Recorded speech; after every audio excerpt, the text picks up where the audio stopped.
Hindi ka ba nagtataka na the more na kinikilala mo ang Lord, the more na parang sumasablay ka sa mga bagay-bagay? Alam mo, hindi ka nag-iisa. And it's very normal for a Christian to experience that. Sabi sa word ng Lord, God is light. And in Him, there is no darkness at all. Subukan mong pumasok sa isang kwarto na madilim at walang ilaw. Hindi mo malalaman kung marumi yun o malinis, tama ba?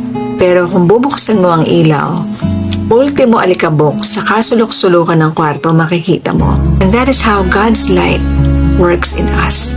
The more you seek and know the Lord, the more na ipapakita niya sa iyo kung ano yung mga bagay na dapat maayos sa iyo. Because before He transforms you, He will first reveal what needs to be transformed. So don't get frustrated na pag sumasablay ka sa mga bagay-bagay. It's God's way of revealing to you kung ano yung mga dapat ayusin sa buhay mo. Yun lang. Salamat.